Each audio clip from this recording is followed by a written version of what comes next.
La CNPS et son portail e.cnps.ci, NCA Bank, le vrai visage de la banque, et Souniou Assurance, notre métier l'assurance, vous offre RTI Money.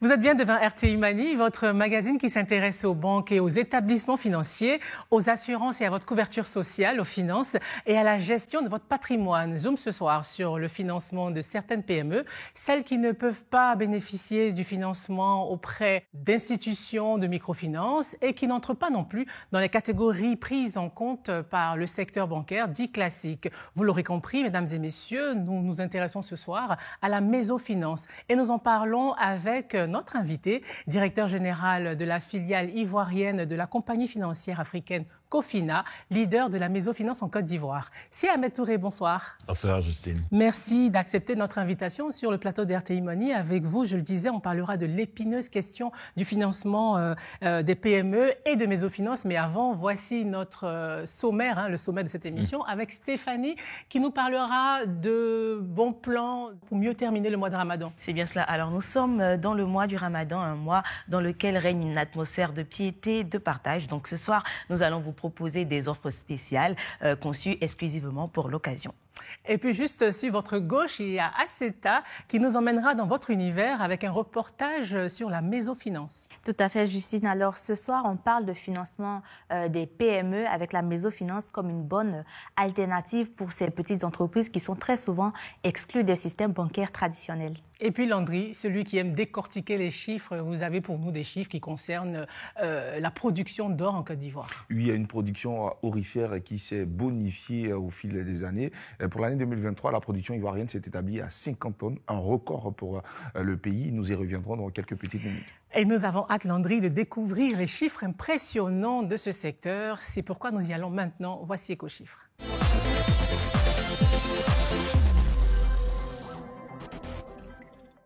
Landry, vous nous parlez de la hausse de la production d'or en Côte d'Ivoire. Et oui, une production aurifère, je le disais à l'instant, qui s'est bonifiée d'année en année. Et les chiffres en témoignent. Un chiffre qui a presque quadruplé en une décennie. D'abord, en 2012, la Côte d'Ivoire ne produisait que 13 tonnes. En 2022, 48 tonnes. En 2023, 50 tonnes. Ce qui est un record pour le pays. La Côte d'Ivoire n'a jamais atteint ce niveau de production. Un niveau de production qui aussi influe sur les recettes d'exportation. Selon les dernières données officielles des douanes ivoiriennes, en 2018, les recettes d'exportation étaient estimées à 440 milliards de francs CFA. En 2022, 1191 milliards de francs CFA. Et le chiffre pourrait croître pour l'année 2023 en attendant les données consolidées pour cette année-là.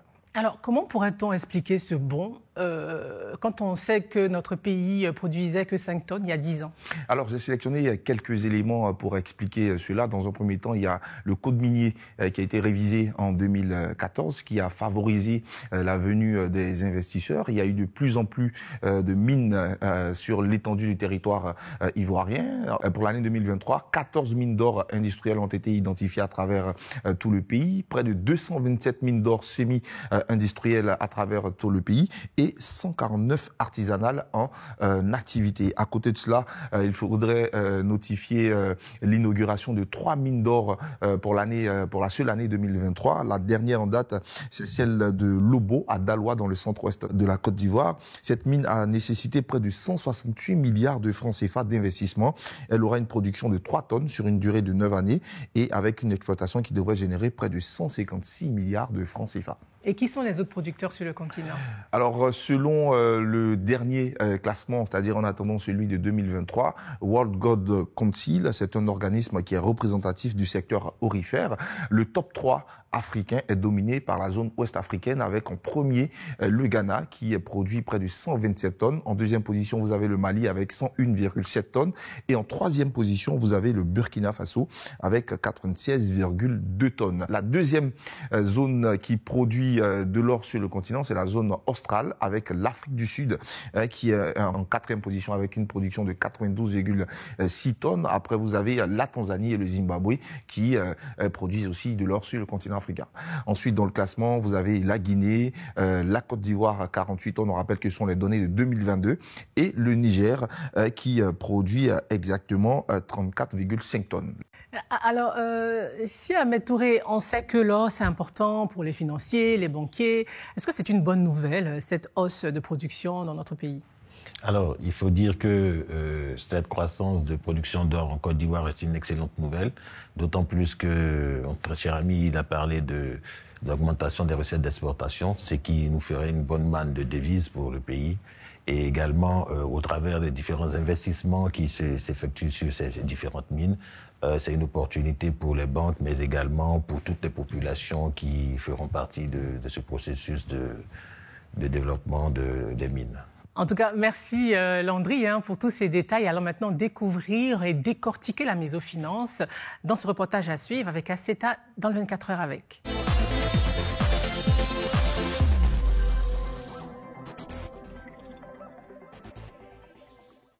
Et Aceta, vous nous emmenez en immersion dans l'univers de la mésofinance. Dans l'univers de la mésofinance avec les PME qui très souvent peinent à trouver des financements parce que très souvent ces entreprises-là ont des problèmes de structuration, des problèmes de comptabilité, de fonds de roulement, de garantie et n'entrent pas dans le canevas des grandes banques. Ces petites entreprises constituent un énorme marché et pour trouver du financement, elles se tournent vers la mésofinance avec l'institution dirigée par notre invitée qui est pionnière sur ce segment. Nous avons été sur le terrain avec les équipes pour comprendre le processus de financement. Alors, quelle cible pour ce type de financement? Quelles sont les conditions? Comment se fait le suivi sur place? Quels sont les montants octroyés et les intérêts appliqués? Regardez.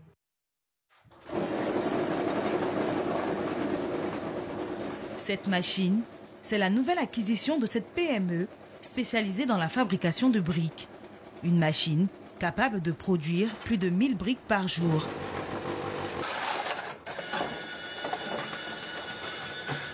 Depuis maintenant, c'est combien de briques vous avez fait? Le total, le nombre de palettes, c'est 147. Inoussa Ouedraogo est à la tête de cette entreprise depuis plus de 10 ans. Cette machine, il l'a obtenue grâce à un financement de 100 millions de francs CFA d'une institution de mésofinance. Un outil qui lui a permis de renforcer sa productivité. Quand j'ai reçu le financement, j'ai acheté une machine. Avant, j'avais une machine qui produit 500 briques par jour. Et maintenant, cette machine-là fait 1500 briques. 1500 briques, à 500 briques, vous voyez, il y a une grande différence. Avant, il faisait chiffre d'affaires de moins 100 millions. Et actuellement, il fait chiffre d'affaires de moins 200 millions. Et justement, ce matin-là, Inoussa reçoit la visite de Josiane Dro, chargée d'affaires de la dite institution de mésofinance. Je constate que la machine qui était là, lors de l'évaluation, n'est plus là. Je vois plutôt une machine plus performante. C'est ça.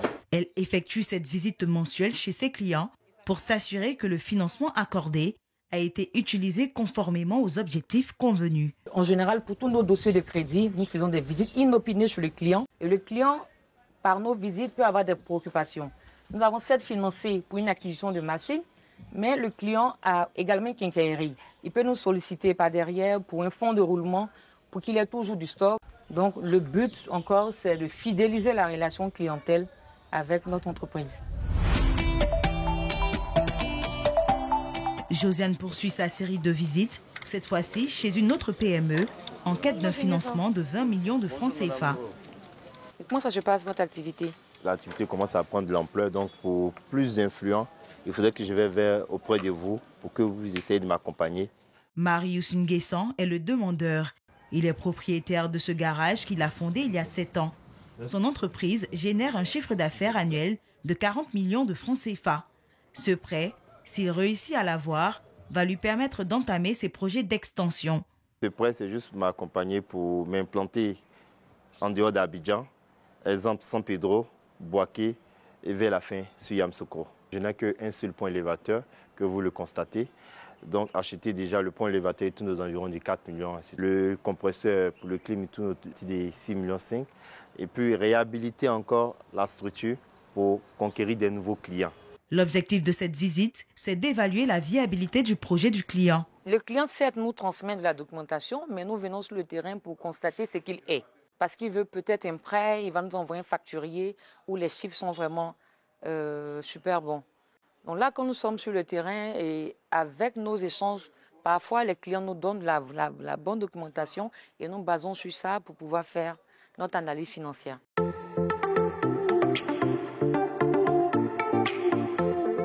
Ce type de visite permet à Josiane d'avoir des éléments pour défendre les différents dossiers de crédit dont elle a la charge au sein d'un comité de crédit. Sollicitons l'avis favorable du comité pour la mise en place du financement de notre client à hauteur de 150 millions sur 48 mois. Autour de la table, des chargés d'affaires, gestionnaires de risques, responsables commerciaux. Chaque membre apporte son expertise pour évaluer les risques associés à chaque dossier. Si le comité ne veut pas aller jusqu'à 150 millions pour couvrir tous les besoins du client, je pense qu'on devrait retenir au moins un montant minimum de 100 millions qui permettra au client d'acheter vraiment le matériel principal. Aboubacar Kamara est le directeur de l'exploitation commerciale. Chaque mois, lui et son équipe peuvent statuer sur plus de 600 demandes selon des critères précis. La première des choses, c'est la régularité vraiment de l'activité. Donc, elle se mesure par vraiment l'évolution du chiffre d'affaires. Si elle se fait de façon régulière, à contrario, si c'est une activité saisonnière. On regarde aussi les garanties qui sont mises en face. On arrive à faire des financements qui vont jusqu'à 250 millions, 300 millions. Il y a un mécanisme de garantie qui sont obligés d'être intégrés. On regarde aussi comment l'activité est organisée. Même s'il s'agit des entreprises qui sont peu formalisées, on demande aux clients d'avoir au moins 1 an d'existence. En 10 ans d'existence, l'institution de Mésofinance a financé plus de 11 000 PME pour près de 400 milliards de francs CFA. Aceta, est-ce qu'on a d'autres acteurs sur le marché qui proposent des produits de Mésofinance? Oui, Justine, de plus en plus, les institutions bancaires s'intéressent à ce segment-là. Et là, on a cette institution de microfinance qui est la filiale d'un grand groupe bancaire qui propose des produits de Mésofinance adressés aux PME et aux profils à faible revenu. On a des produits comme les crédits à court terme, les avances sur facture. Avec cette microfinance, chaque type de financement a sa particularité. Par exemple, pour une avance sur bon de commande destinée aux TPE et aux PME, le montant minimum de financement est de 2 millions de francs CFA, le montant maximum est de 100 millions de francs CFA, la durée du remboursement est de 6 mois et les intérêts mensuels aussi entre 1 et 2%. Ensuite, on a une autre institution qui est spécialisée en mésofinance. C'est une filiale aussi d'un grand groupe bancaire qui a commencé ses activités de mésofinance il y a environ 3 ans. Elle est sur la même niche, les très petites entreprises, les profils informels. Elle propose des crédits essentiellement à court terme, comme les crédits de trésorerie, l'escompte d'effet, le financement de marché, pour ne citer que cela. C'est aussi une institution qui a des lignes de crédit pour les associations féminines. Elle propose des crédits comme des crédits pour la constitution de stock ou pour l'avance sur trésorerie. Alors, Ahmed Touré, on va profiter pour faire un peu de pédagogie. On entend souvent parler de mésofinance, de nanofinance, de microfinance. Qui fait quoi? Qui finance quoi? Éclairez-nous un peu. Tout est question de montant que nous permettons de financer. Généralement, ce qu'on appelle nanofinance, c'est de tout petits financements de l'ordre de 100 000, 50 000 que certaines institutions se permettent de faire, notamment des institutions de microfinance.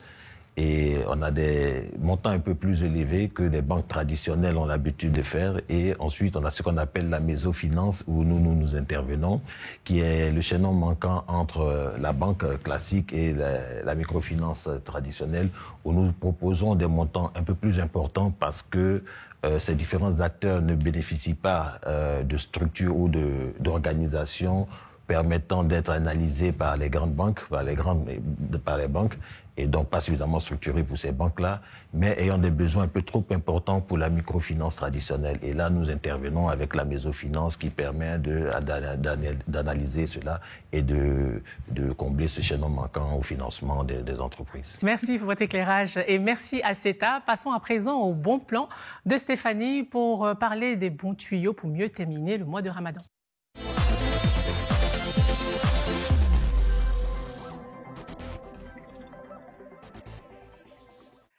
Stéphanie, qui dit Ramadan dit rupture et vous avez des bons plans à ce niveau pour nous? Oui, Justine, le Ramadan est un mois où la nourriture occupe une place particulière, notamment lors des ruptures de jeûne.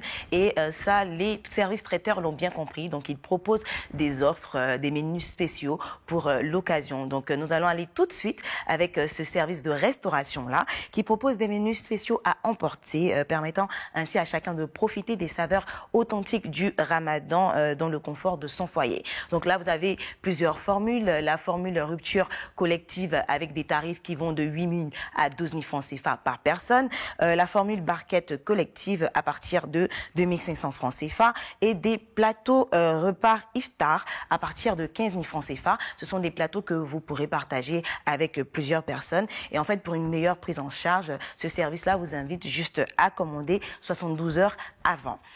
Ensuite, il y a ce traiteur et service de livraison de repas à domicile qui propose un menu tout aussi varié avec des tarifs allant de 2 500 francs CFA à 17 000 francs CFA. Il vous propose des plats tels que les boulettes de poulet, de l'agneau fondant aux légumes. Pour commander, il faut tout simplement appeler la veille pour le lendemain ou au plus tard avant 10 heures. Et il n'y a pas que des traiteurs. Oui, Justine, nous pouvons opter pour les box cadeaux avec cette entreprise-là qui est spécialisée dans la confection de box, qui propose des box allant de 10 000 francs CFA à 85 000 francs CFA. Dans ces box-là, on peut trouver du lait, du sucre, des dattes, du chocolat, des livres de prière et même le Coran. Cependant, pour ceux qui souhaitent eux-mêmes confectionner leur box ou faire leur achat durant ce mois de Ramadan, vous avez ces supermarchés-là qui font des remises sur certains produits pour bien commencer et rompre le jeûne. Nous avons des produits comme le miel, le couscous, des pommes de terre et aussi des réductions sur des articles de décoration. Vous avez des réductions allant de 9% à plus de 50%. Merci et c'est maintenant l'heure de la pub. On se retrouve tout de suite après ceci. Ne bougez surtout pas. Notre invité ce soir est le directeur général de Cofina, un établissement financier spécialisé dans la mésofinance depuis 2014. Et avec lui, nous parlons maintenant de financement sur mesure des PME. C'est Ahmed Touré, bonsoir. J'espère que tout va bien jusqu'ici. Ça va, merci. Alors, je disais, vous dirigez Cofina. Quels sont les chiffres que l'on pourrait retenir depuis la création et quel bilan faites-vous? Merci Justine. Alors, le premier chiffre que je pourrais vous donner, c'est 10. 10 parce que cela fait 10 ans que Cofina Côte d'Ivoire existe en Côte d'Ivoire. Cela fait 10 ans que Cofina Côte d'Ivoire accompagne les entrepreneurs et PME dans leurs activités. Alors, Cofina Côte d'Ivoire, c'est plus de 400 employés, dont 51% de femmes. Et il faut dire que nous avons financé depuis la création 43 000 projets pour 411 milliards de francs CFA injectés dans l'économie ivoirienne. Nous enregistrons une croissance de 30% de nos crédits et dépôts, ce qui nous permet de nous positionner dans le trio de tête des SFD. Donc, les systèmes financiers décentralisés. C'est bien ça. Alors, quel regard portez-vous de façon plus globale sur l'accès au crédit pour les PME? Est-ce qu'il y a-t-il de plus en plus de financement pour ces PME-là? Si oui, lesquels? Et sinon, qu'est-ce qui coince à ce niveau-là? Donc le crédit est un élément clé de la croissance économique des États. Cependant, il existe plusieurs défis, notamment le faible taux de bancarisation, la formation des différents acteurs, la réglementation en vigueur, mais également la méconnaissance des différents intervenants. Donc on pourrait améliorer cela avec un renforcement de nos PME, une meilleure inclusion financière et un accompagnement des acteurs publics et privés. Alors, en termes de mécanismes, il existe plusieurs mécanismes. Il existe des mécanismes qui sont aussi bien la couverture de portefeuille, c'est une façon de garantir une partie du portefeuille par des mécanismes de refinancement. Il existe aussi des fonds de garantie qui sont disposés à mettre à disposition des fonds pour garantir un certain type de crédit. Il existe aussi avec des structures étatiques telles que le GUD PME, des accompagnements pour des petites et moyennes entreprises à pouvoir bénéficier de certains crédits. Il existe des mécanismes de subvention aussi qui permettent aux start-up et aux toutes petites entreprises de pouvoir bénéficier de financement. Donc, c'est dire qu'aujourd'hui, en Côte d'Ivoire, tout ce tissu, tout cet écosystème existe, mais il va falloir vraiment pouvoir l'accompagner avec beaucoup plus de coordination et des actions ciblées des acteurs publics et privés dans ce domaine-là. Voilà. Alors, lorsque vous accompagnez les entrepreneurs, qu'est-ce que vous financez concrètement? Est-ce que ce sont les équipements, le matériel, le bâtiment, les idées? Et quel secteur vous attire le plus? Nous accompagnons pratiquement tous les secteurs, que ce soit le secteur agricole, que ce soit le secteur tertiaire, que ce soit les services, que ce soit les mines, comme tout à l'heure on en a parlé. Nous accompagnons tout secteur parce que pour nous, nous estimons que tout secteur d'activité est porteur de croissance. Donc c'est ce que nous faisons essentiellement. Cela dit, certaines conventions que nous signons, notamment avec un partenaire qu'on a BEI, la Banque européenne d'investissement, qui fait la part belle au financement agricole et au financement du genre.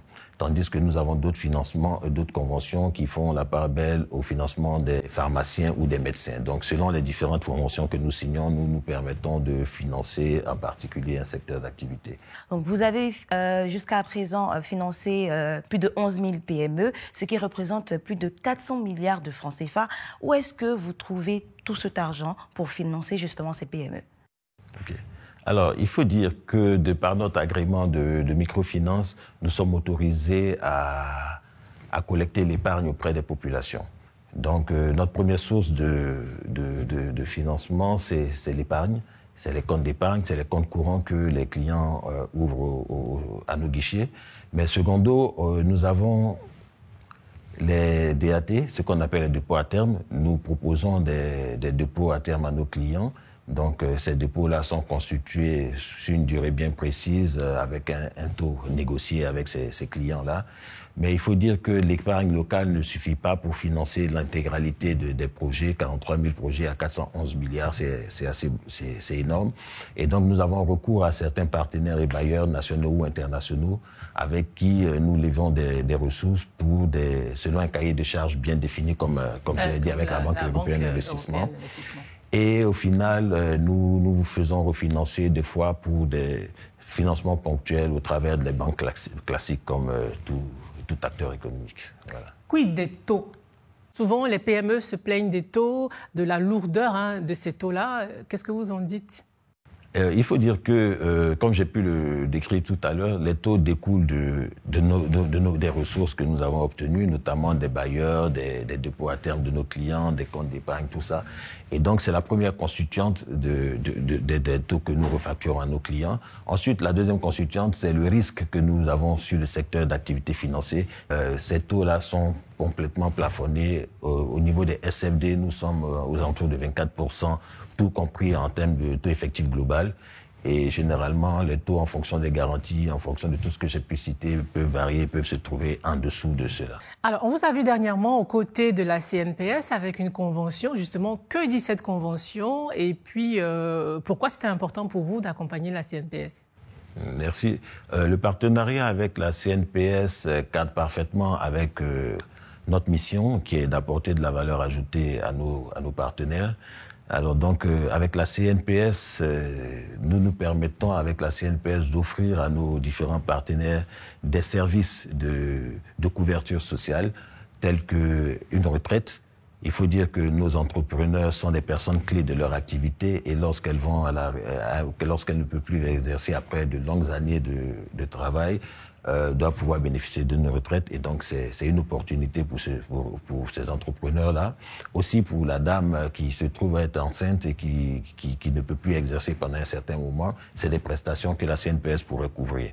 Et donc, avec la CNPS, il y a un ensemble de prestations comme ça prévues dans le cadre de l'élaboration de ce régime qui permet de faire bénéficier aux travailleurs indépendants les différentes prestations de la CNPS. Pour nous, c'est un complément à notre offre et nous sommes vraiment, vraiment très heureux de pouvoir apporter cette opportunité-là à nos partenaires, à nos clients, de pouvoir bénéficier de ces prestations. Est-ce que ça sera une obligation demain pour obtenir un crédit au niveau de Cofina? Pour l'heure, ça n'en est pas une, mais nous avons un devoir d'éducation financière, nous avons un devoir de formalisation de nos différentes PME que nous recevons à nos guichets et ça pourrait éventuellement faire partie des accompagnements que nous leur offrons. C'est Ahmed Touré, merci d'avoir répondu aux questions d'RTI Mani. Merci, c'est moi qui vous remercie. Merci à Seta, Landry, Stéphanie. RTI Mani pour ce soir, c'est terminé. Merci de nous avoir suivis. Rendez-vous dans une semaine pour un nouveau numéro de votre magazine sur la banque, les assurances et les finances. Bonsoir. La CNPS et son portail e.cnps.ci, NCA Bank, le vrai visage de la banque, et Souniou Assurance, notre métier l'assurance, vous ont offert RTI Money.